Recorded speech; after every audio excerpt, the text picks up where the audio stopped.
Hello friends, today we will understand the strategy behind PSIR, that is Political Science and International Relations, as one of the important UPSC option paper. The total number of classes that we have fixed is 100 approx, and each class will be of 1.5 duration. Sometime it may get extended to 2 hours. It all depends on the depth of the topic and the collective wisdom of the class to grasp the essentials of the subject. And then the previous year's question will be discussed, and the model answers for the same will be shared with the students, so as to encourage them to write answers as per the expectations of the UPSC.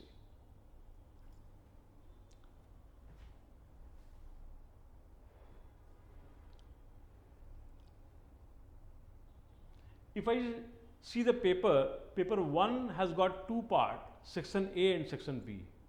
Section A deals with your political theory and section B is Indian government and politics. Similarly, in section 2 also we have got 2 segments, A and B. Section A covers comparative politics and international politics, and section B has got India and the world, that is IR, international relations.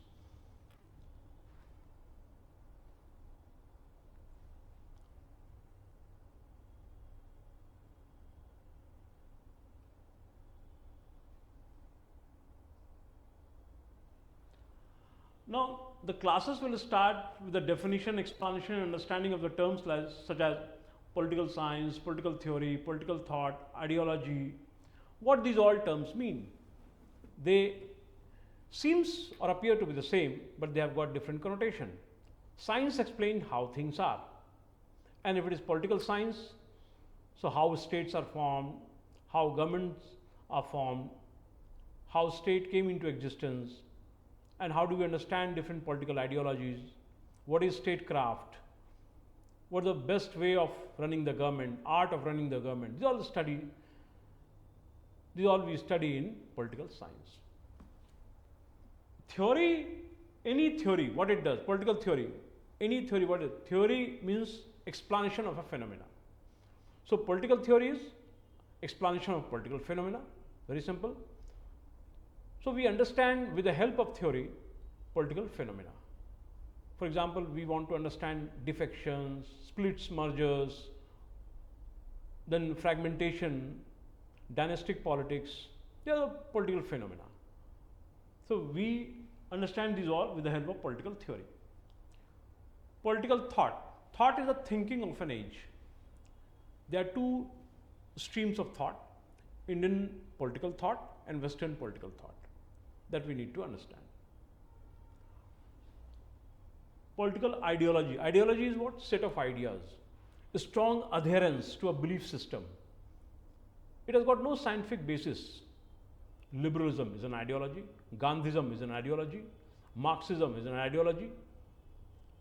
So liberalism stands for individualism, respect for human rights, freedom, emancipation. It talks about. And who was the father of liberalism? John Locke. So these all basic understanding of terms is very important, as it will appear when we go through the topic, when we go through the syllabus. Further, the above will be followed by Western political thought, which is the foundation of the political theory, and the contribution of different political philosophers such as Plato, Aristotle, Machiavelli, Hobbes, Locke, Mill, Karl Marx, Gramsci, Hannah Arendt, and these will be discussed. Now, Plato.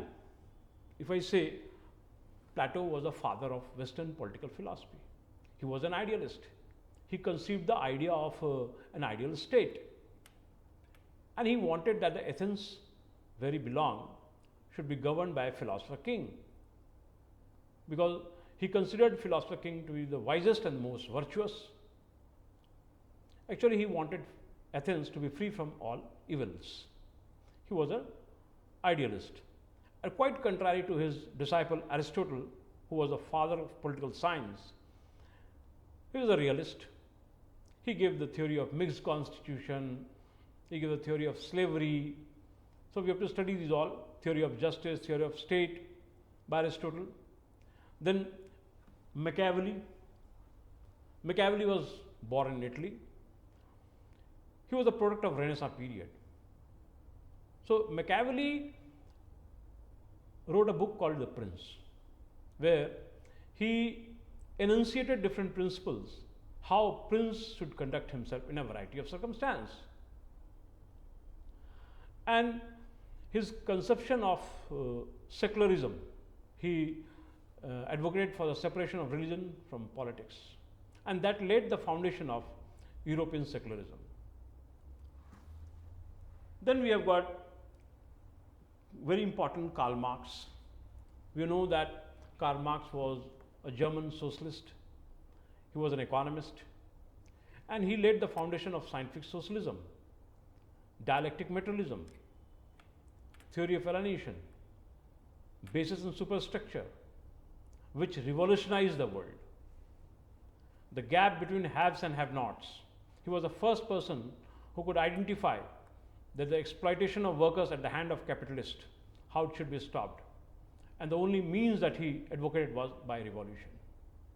So we have to understand these all in great detail.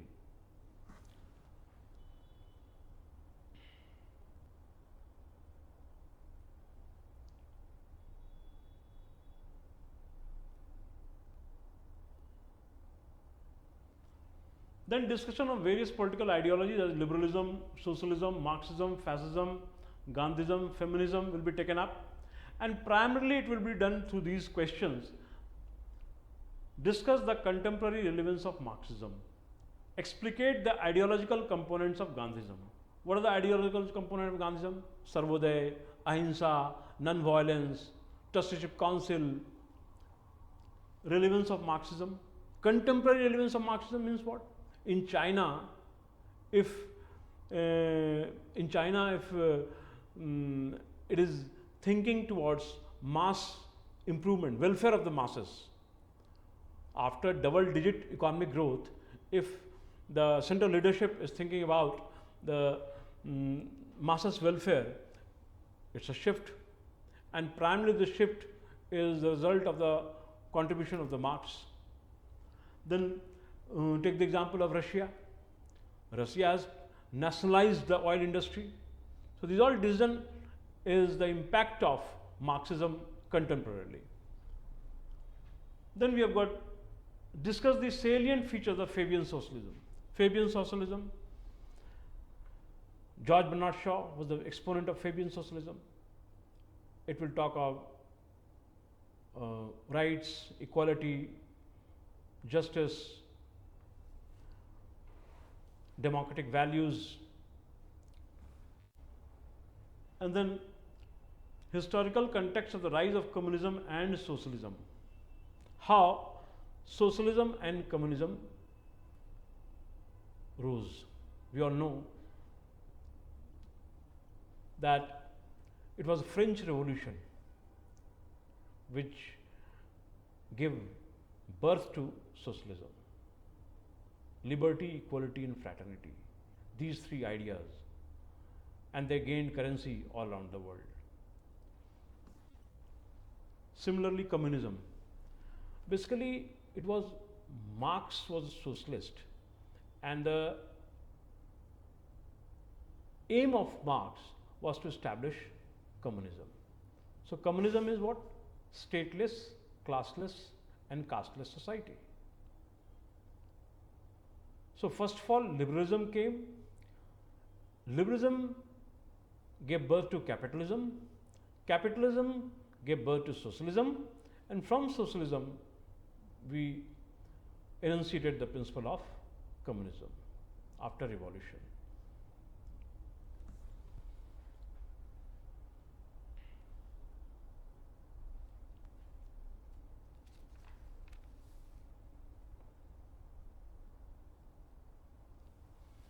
Next, the discussion of Indian political thought with reference to Kautilya, Aurobindo, Gandhi, B.R. Ambedkar, and these topics will be covered focusing on their respective contribution on the statecraft. Statecraft was given by Kautilya, cultural nationalism by Aurobindo, social justice by B.R. Ambedkar and Gandhi, constitutional morality by Dr. B.R. Ambedkar. What this constitutional morality means? Constitutional morality means differences, ideological differences. Now, ideological differences, yeah, conflicting interests, how it is to be handled? It is to be handled by effective coordination and administrative cooperation. So, this is constitutional morality by Dr. B.R. Ambedkar. This will be followed by theories of state, justice, equality, rights, democracy, concept of power, hegemony, ideology, legitimacy. What is meant by hegemony? Hegemony is what?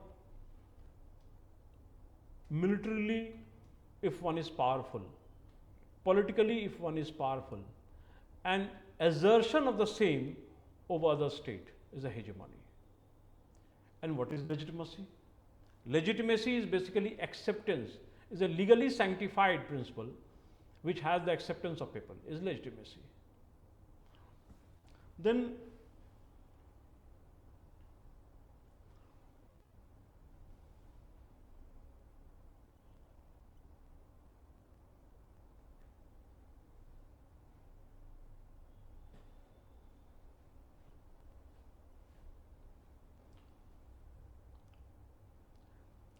strategy for PSIR for section B of the paper 1.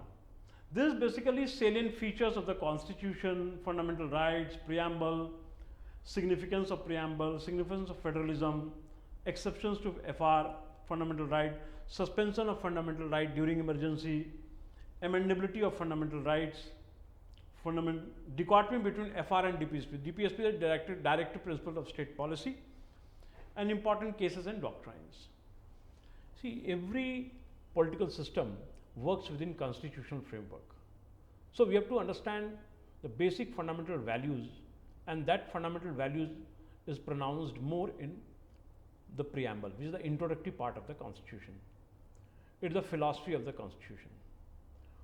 Now, how amendment take place, what are the majorities required, what are different constitutional and non-constitutional bodies, how the legislative control over the executive, what is judicial accountability, how judicial activism is seen, is more pronounced. So, these all the topics forms important areas where questions are most likely to be asked.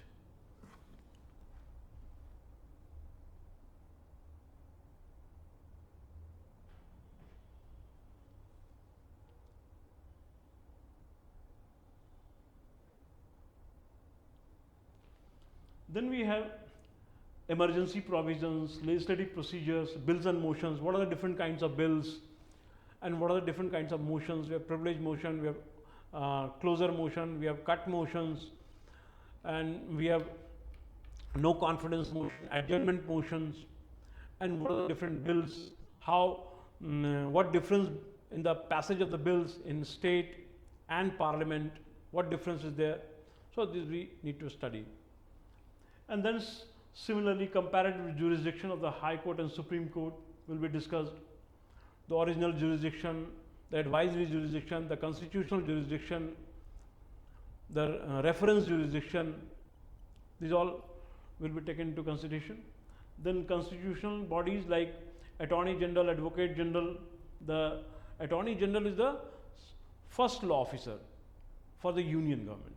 Similarly, the parallel is Advocate General, who is the first law officer of the federating unit, that is state. UPSC, Chief Justice of High Court, Special Officer of the Linguistic Minorities. These will be discussed as and when the constitutional classes for the same will be taken into consideration.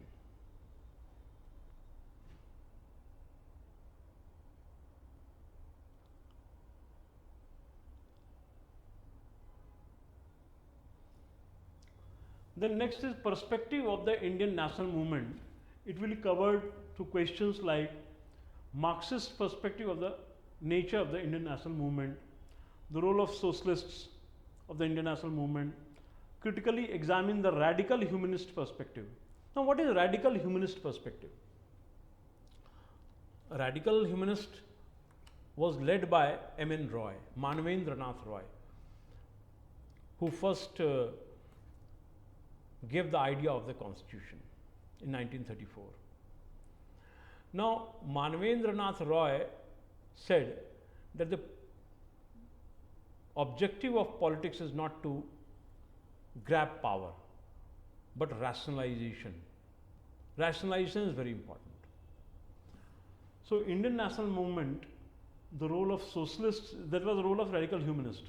And in Indian national movement, role of socialists, what Marxists says about the Indian national movement?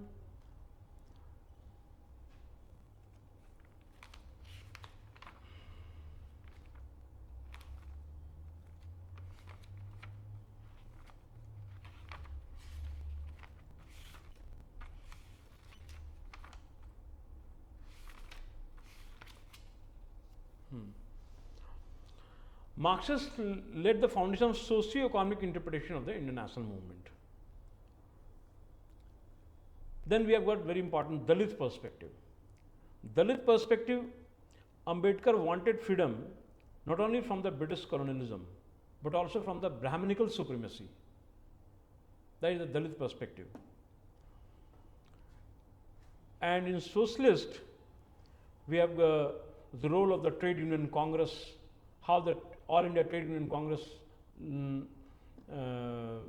performed in the Indian national movement, how it organized people. So, these are all things we have to learn in Indian national movement.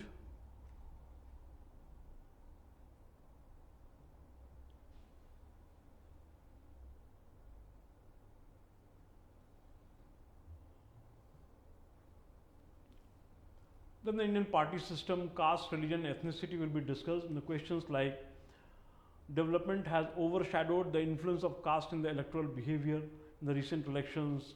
Indian politics has influenced caste, and caste has influenced Indian politics. Marginalization of left ideology in India. What is left ideology? See, left ideology talks about freedom, it talks about equality, it talks about emancipation, it talks about rights, reforms, progress.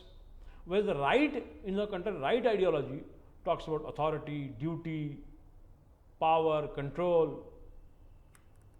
So, question is about marginalization of the left ideology in India. That means it has been overpowered by the rightist ideology. That we have to comment on.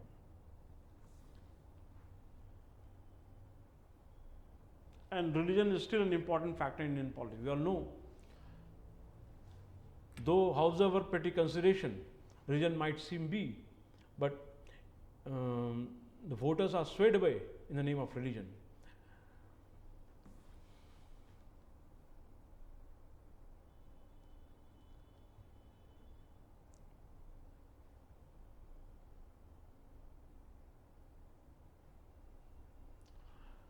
Then in paper 2 of PSIR, class will start with comparative politics, various approaches and limitations. Thereafter, approaches to the study of international relations, along with the key concept of the IR. So, when we start the second paper starts with comparative politics. Now, comparative politics, what? We compare the political systems of different countries of the world. And here it is political economy. That means economy and polity both plays an important role, and basically we consider questions like why productive forces of the society develop within the particular social form, why machine process unfolds within the context of business enterprise, and why industrialization takes place in the form of capitalist development. These are the basic proponents of the political economy approach. Marx criticized the political economy.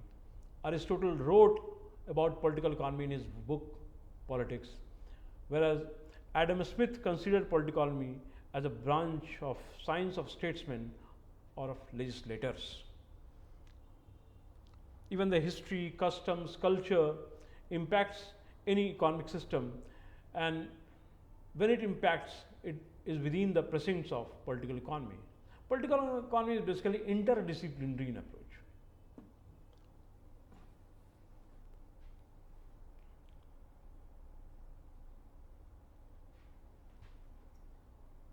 Then we have certain questions like critically examine the functionist approach to the study of international relations. Does the perspective of dependencies theory offer a robust critique to the nature of the mainstream development of process taking place in Africa and Latin America? Now, what is this dependency theory? Dependency focuses on individual nations and its role as a natural supplier of raw material and of cheap labor and market. There is a market for expensive manufactured goods.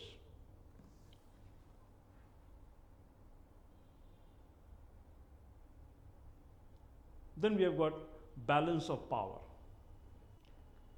Explain the concept and techniques of the balance of power. What does balance of power means? Balance of power enunciates that no single nation or entity becomes so strong or powerful. So, not letting any nation becoming so powerful and so strong that it disturbs the harmony and peace of the region. So, ensuring peace and harmony is, after all, the aim of balance of power in the region.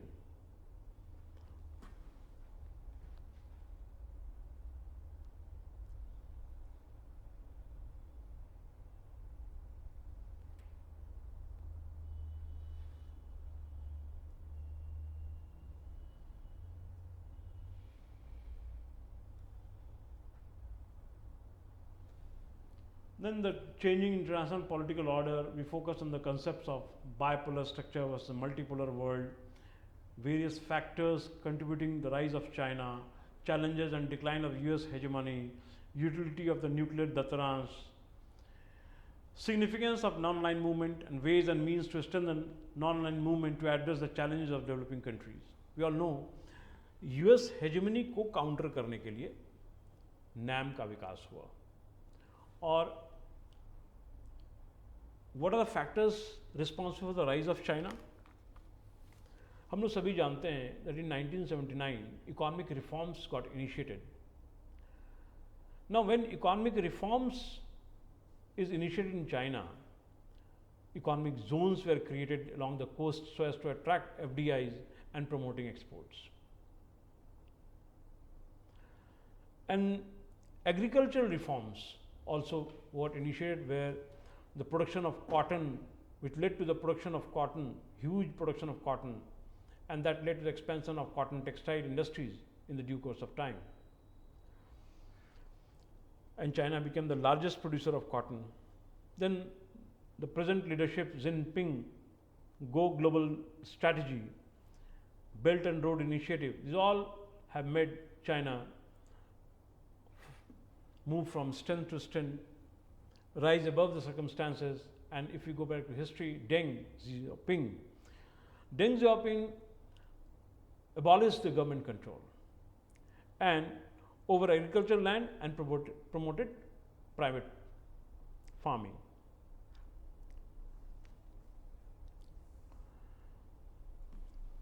So these all we need to write about the factors that led to the rise of China.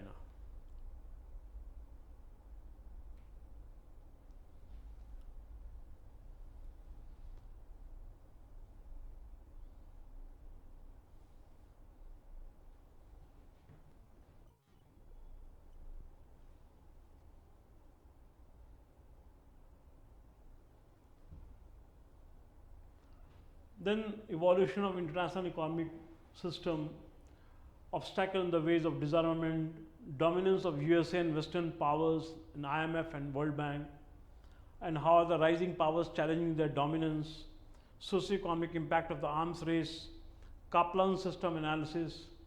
Now see here,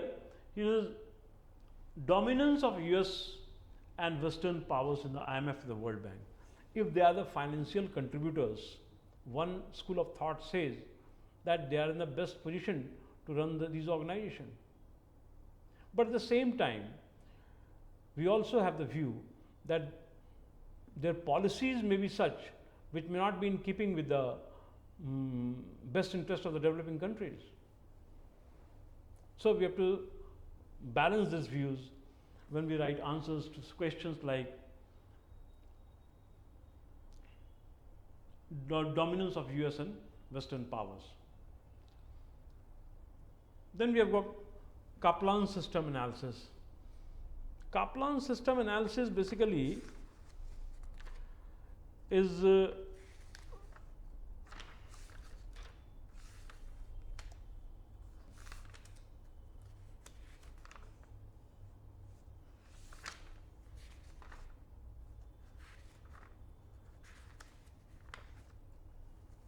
balance of power system, the loose bipolar system, then light bipolar system, universal system, hierarchical system.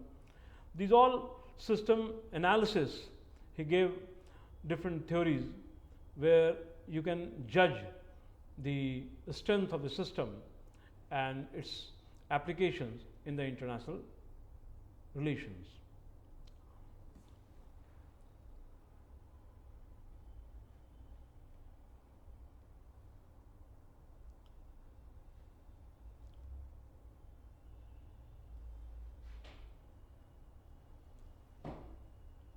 Then we have the will focus our attention towards UN, United Nations, the regionalization of the world politics comprehensively and methodically. Under this topic, various themes: composition, the role of the UN, reforms of the UN, operation of the collective security, association of Southeast Asian nations, SARC, Quad, Brexit, European Union, NAFTA, APEC. These all the current trends. Normally the questions is from current trends. What international forays these all and relevance these have in the current global order. Similarly, we have got UNFCCC, United Nations Framework Convention on Climate Change. We know that UNFCCC is an international environmental treaty that deals with reduction of the atmospheric concentration of greenhouse gases, and that got developed in 1992 during the Earth Summit, the Rio Summit.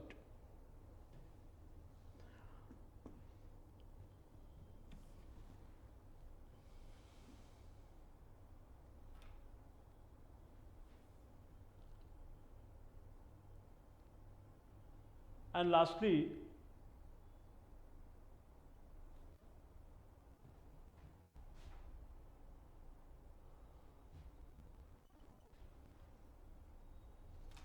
discussion on India's foreign policy with reference to China, USA, Russia, Japan, Korea, Middle East, South Africa, Australia, Bangladesh, Bhutan, Nepal, Sri Lanka, Myanmar. We will be discussing each country on the basis of their current relevance and priority, and that will these all will topics will be discussed along with how the questions are asked in the UPSC examination, so that we become aware of what are the relevant contents that should be positioned. Somewhere we are asked to write critically discuss, somewhere we are asked to write critically analyze, somewhere we are asked to write historical context. So these all thrust of the question we have to understand in the course of our discussion in the class, and no doubt the free materials at the behest of 99 notes will be given to all students, and it will be made available in the websites for everyone's easy access. And doubt session, of course, will be covering your entire doubt, will be clarifying, giving you the best opportunity to question the